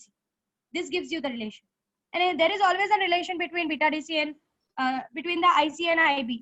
आपको पता है कि सिर्फ 5% यहाँ जाता है, 95% यहाँ जाता है। तो अगर आप इन दोनों का रेशियो निकालोगे तो आपको बीटा DC मिल जाएगा कि आउटपुट पे आई एम गेटिंग 95 और this, if I am saying this is input, so input पे ओनली 5, तो इन दोनों का ratio will give you the beta DC का रेशियो। तो beta DC is just output पे output divided by input. Gain is something output divided by input. समझा? कुछ समझ में आ रहा है? हाँ मिस, हाँ थोड़ा बहुत समझ लो आप। ये सारे जो नाम है ये कंफ्यूज करेंगे आपको, I understand, but just try to understand. कुछ थोड़ा सा अपने दिमाग को जग दो, चीजें समझेंगी। I understand this things are quite tough to for you people to understand. ये काफी टाइम से चलता हुआ आ रहा है, हमारे टाइम पे भी हमको कुछ नहीं समझा था। That is true. क्योंकि ये सारी चीजें थोड़ी सी अपर लेवल की, तो आप अगर थोड़ा सा फोकस करोगे ना, इसलिए मैं इन सारी चीजों को टाइम दे रही हूँ कि आपको समझे कि क्या चल रहा है। Okay, I am giving you time कि आप समझो इसको कि क्या हो रहा है। This circuits are quite tough to understand. हमको पता है कि ये इनपुट नहीं है, इनपुट तो हम इनपुट ये हम अप्लाई कर ही नहीं रहे। This is not the input, this is not the input, I know that. ठीक है, मैं तो वोल्टेज अप्लाई कर रही हूँ, बट उस वोल्टेज की वजह से ही तो करंट जनरेट होना स्टार्ट हो रहा है। I am applying the voltage, मैंने यहाँ पे ये जंक्शन ब्रेक किया and the electron start flowing, so electrons का emission are because of this emitter वाला part. But if you connect the circuit over here, अगर आप बीच में सर्किट कनेक्ट करो तो आप पहला डिस्टर्बेंस किसको क्रिएट करते हो? आईबी को। सो आपका आईबी जो होता है वो इनपुट की तरह काम करना चालू कर देता है, क्योंकि वो सर्किट के अंदर जा रहा है। It works on the input on this particular IB, और इस आईबी में चेंजेस की वजह से आपको आईसी में चेंजेस मिलता है। तो हम ये बोलते हैं कि ये जो इनपुट का सर्किट की चेंजेस की वजह से आउटपुट का सर्किट में चेंजेस आ रहा है। सो गेन का मतलब ही होता है कि रेशियो ऑफ आउटपुट का सर्किट में जो चेंजेस आ रहा है to the ratio of input का circuit. So here I am comparing the current, कि जो डीसी करंट आउटपुट की सर्किट पे था उसका ratio to the DC current of input के सर्किट का करंट। यहाँ पे that DC current is IC, correct, and यहाँ पर that DC current is IB. So the ratio of IC to the IB give you beta DC, that is current gain in DC of direct current, the gain of indirect current. So that is beta is giving the relation between IC by IB. समझ में आया? अगर समझो आपने कोई input apply नहीं किया तो भी there is a relation between the two. This is, ये तो आपका आउटपुट सर्किट है पूरा, जहाँ पे आप आउटपुट कनेक्ट करोगे। ये आपका इनपुट सर्किट है पूरा। अगर आप इन दोनों का रिलेशन निकालो, इन दोनों चीजों का, अगर आपको मोस्टली आपको रिलेशन ऐसा कुछ मिलता है, आईबी जो होता है वो मोस्टली माइक्रो एम्पियर्स में होता है, it is always in micro amperes, बहुत स्मॉल अमाउंट होता है, और जो आईसी होता है वो हमेशा मिली एम्पियर्स में होता है। So there is always a relation between two, इन दोनों के बीच में हमेशा रिलेशन होता है, there is a fixed relation between two. अगर आपने इसको चेंज किया ना, आपको इसके अंदर चेंजेस देखने के लिए मिलता है, that we will see in the graphs. So this two are connected, if you change this, अगर आपने इसको चेंज किया आपको इसके अंदर चेंजेस देखने के लिए मिलेगा, you will observe the changes inside the IC. So that is what is beta DC, that is what is the gain. Your beta DC is defined as relation between collector current to the base current. Hello, miss. Beta DC can be defined as, एक minute, that is collector current to the base current, क्योंकि base input वाले area में आता है, base current input वाले area में आता है, और कलेक्टर करंट आउटपुट वाले एरिया में आता है, और गेन का मतलब ये होता है आउटपुट टू द इनपुट।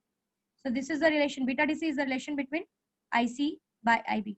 इसको डीसी इसलिए बोल रही हूँ क्योंकि डायरेक्ट करंट की बात कर रहे हैं। There are something called as beta AC also, उसके बारे में हम आगे डिस्कस करेंगे। बोलो। मिस ये आउटपुट हम लोग किस बेसिस पर लेते हैं कि इसको ये आउटपुट लेना है, मतलब जहाँ पर ज्यादा करंट मिलता है उसको आउटपुट नहीं ले सकते? हाँ, उसी को लेते हैं, उसी को लेते हैं। तो फिर भी जहाँ पे ज्यादा करंट वाली बात की बात नहीं होती है सौरभ। आउटपुट हम नॉर्मली कहाँ पर कनेक्ट करते हैं? जहाँ पर we should apply the appliances, जहाँ से आप अप्लायंसेस को स्टिक करते हैं। फॉर एग्जाम्पल, जैसे कि मैंने माइक्रो स्पीकर, आपने यहाँ पे आपने यहाँ पे माइक यूज किया है, ये आपका इनपुट हो जाएगा। आप उसको अपने स्पीकर को आप वहां पे कनेक्ट करोगे जहां पर चीजें एम्पलीफाई, जैसे कि मैंने बोला यहाँ से आप क्या करोगे, आईपी पे इफेक्ट करोगे, you will change the IB. आपने जब यहाँ से बोला यू विल चेंज आईबी, इस आईबी की वजह से आपको, आप क्या ऑब्जर्व करोगे कि आईसी में चेंजेस आ रहा है, you are observing the change in the IC, यहाँ पे आपको चेंजेस मिल रहा है। सो आप मोस्टली वहां पर आप इसको कनेक्ट करते हो जहां पर आपकी चीजें एम्पलीफाई हो जाए। You will go for a small change in IB and there will be a maximum change in IC, and यहाँ पे लाउड स्पीकर को कनेक्ट कर देते हो, you connect your loud speaker over here output पे, this is your output. So output is something जहाँ से आप रिजल्ट देखने वाले हो कि अगर आपने कहीं पर अंदर चेंजेस किया तो बाहर क्या हो रहा है। So that is how you are dividing a circuit into input and output. This is your input वाला circuit and this is your output वाला circuit. This is how you divide input and output.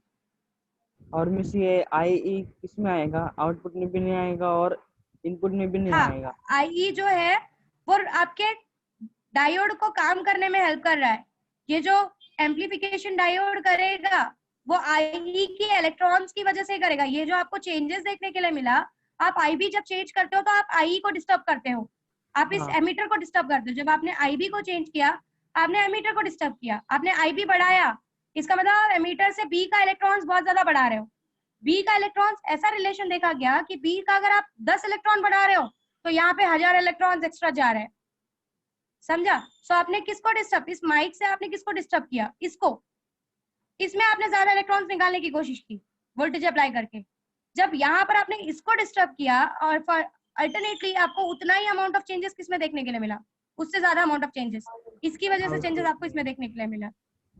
तो यहाँ पे आपने थोड़ा सा changes किया और यहाँ पर आपको आईसी में बहुत बड़ा चेंजेस देखने के लिए मिला, और वही चेंजेस को एम्पलीफाई करोगे, आप चेंज निकालोगे कि इसका और इसका चेंजेस क्या है, क्या रिलेशन है, आपको यहाँ से आउटपुट एम्पलीफाई होके मिलेगा।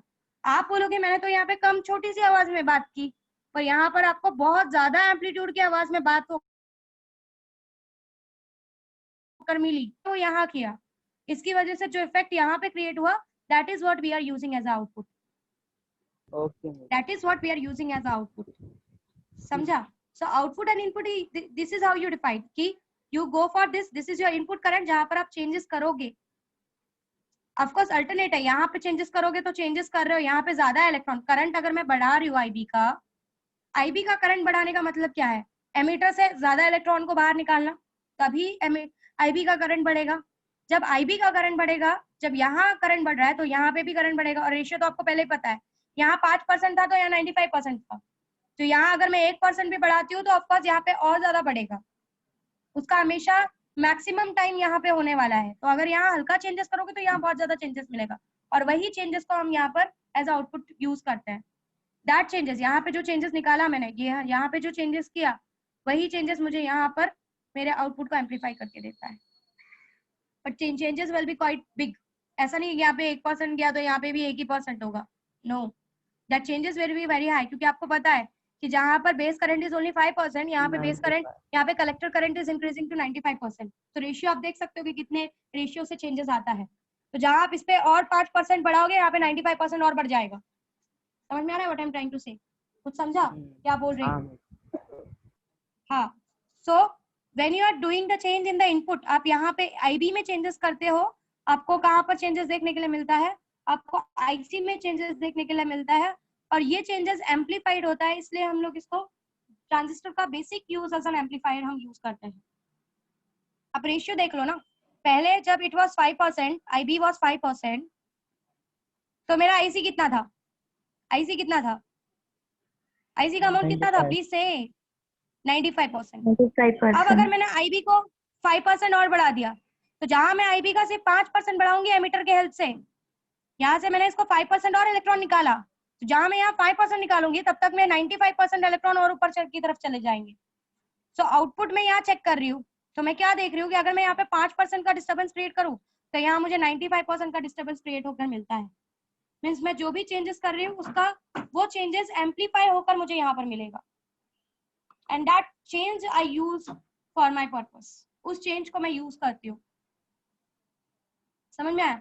सो beta DC is just an relation between collector current that is output current to the input current that is base current. इसको डीसी इसलिए बोला जा रहा है क्योंकि यहाँ पर मैं सीधा कलेक्टर और सीधा बेस की बात कर रही हूँ। जो बैटरी ने कलेक्टर करंट प्रोवाइड किया है और जो ये साइड की बैटरी ने बेस करंट प्रोवाइड किया है, उनकी वजह से जो करंट जनरेट हुआ है, that is I am talking about. Of course current तो एमिटर के इलेक्ट्रॉन्स के एमिशन की वजह से ही हुआ है, बट वो एमिशन ही हमारे बैटरी लगाने के बाद शुरू हुआ है। Okay, so beta DC is just in collector current to the base current, that is IC by IB. IC is in the output circuit and IB is in the input circuit. इसको DC इसलिए बोल रहे हैं क्योंकि batteries के help से ही हम emitter से इलेक्ट्रॉन्स को बाहर निकाल रहे हैं। So it is because of the direct current, इसको direct beta DC IC by IB के टर्म में डिस्कस किया है।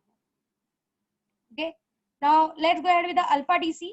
Alpha DC is just in relation between, ये जो अल्फा DC है, बीटा DC तो समझ में आ गया होगा आपको, it is relation between your collector current to the base current because of the batteries. Alpha DC is the relation between collector current to emitter current IC by IE, ये आपका alpha DC है. It is the ratio of course output हमेशा is collector, input emitter current को भी आप input consider कर सकते हो क्योंकि एमिटर करंट से ही तो बेस करंट और कलेक्टर करंट का रिलेशन है. So alpha DC is IC by IE. तो ऐसे दो रिलेशंस मिलते हैं, एक तो IC by IB और दूसरा IC by IE. So beta DC is IC by IB and alpha DC is IC by IE. जब आप IC को IE से कंपेयर करते हो यू गेट अल्फा DC. जब आप IC को IB से कंपेयर करते हो कि क्या चेंजेस इन दोनों में आता है, then you get beta DC. This is how is the relation. And even this both have a relation with each other. So let's go ahead with the relation. हमको पता है IE is equals to IB plus IC. IE is equals to IB. अगर मैं IC का relation निकालूं तो IB plus alpha DC. That is alpha ही लेती हूँ खाली. Alpha into IE. IE is equals to, अब इस IB को हम इस IB को ऊपर लेके जाते हैं, बीटा नीचे लेकर आते हैं. So IC by beta is IB plus alpha IE. IC क्या है हमारा, what is IC? IC is alpha into IE. So I is equals to alpha into IE by beta plus alpha into IE. IE got cancelled from both sides. So 1 is equals to alpha by beta plus alpha. Alpha common करो, alpha और beta के बीच में relation निकाल रहे हैं हम. Alpha common किया, it is 1 by beta plus 1. If you solve this, it is 1 is equals to alpha beta plus 1 या फिर 1 plus beta भी बोल सकते हो. 1 plus beta by beta. इसको यहाँ भेज दो. This will be multiplication. Beta upon 1 plus beta is equals to alpha. So this is a relation between alpha and beta. Alpha DC और बीटा DC के बीच का रिलेशन है. ये बोर्ड्स एग्जाम में काफी बार पूछा हुआ क्वेश्चन है. This is important. They ask you the relation between alpha and beta. बहुत बार काफी बार आया हुआ क्वेश्चन है ये. एंड अगर बीटा और अल्फा का रिलेशन निकालो तो बीटा इज इक्वल्स टू, अगर आप इसको थोड़ा सॉल्व करोगे तो it is alpha upon alpha minus 1.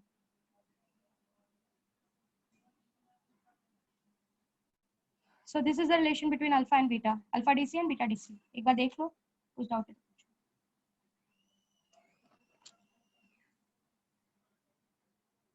This shows that कि there is relation between emitter current and collector current, the relation between collector current and base current, and of course there will be a relation between base current and emitter current. वो तो होना ही होना है. Emitter तो सबको effect करने वाला है. आपने एमिटर के साथ कोई गड़बड़ किया तो कलेक्टर और बेस में तो गड़बड़ दिखने ही वाली है. That's not a big deal. हम नॉर्मली जब भी गड़बड़ करेंगे हम एमिटर को कभी भी डिस्टर्ब नहीं करेंगे जल्दी. जो भी डिस्टर्बेंस होगा वो इनडायरेक्टली होगा, डायरेक्टली कुछ नहीं होगा. Indirectly there will be a changes in the IE. Indirect changes करेंगे, डायरेक्टली कभी नहीं. हम डोपिंग वगैरह के साथ कभी कोई गड़बड़ नहीं करेंगे. So just go ahead with this relation. देखो कुछ समझ में आ रहा है. Beta DC is IC by IB collected to the base, collected to the emitter. नीचे हर जगह देख रहे हो, नीचे हर जगह इनपुट रिजल्ट है. This is from the input, this is also from the input. ये इनपुट का ही रिलेशन है. And this is collector is always output. Collector पे ही आप अपना आउटपुट नॉर्मली कनेक्ट करते हो. एमीटर पे कभी कभी कनेक्ट करते हो जब आपको टोटल करंट देखना होता है कि IE से कितना करंट जा रहा है, जब आपको 0 रेफरेंस लेवल चाहिए होता है. अदरवाइज नॉर्मली हमेशा आउटपुट कलेक्टर पे ही स्टिक किया जाता है in common ammeter configuration. So this is I is equals to IB plus IC. IC is alpha IE. Just go ahead with the relation. देख लो, समझ लो.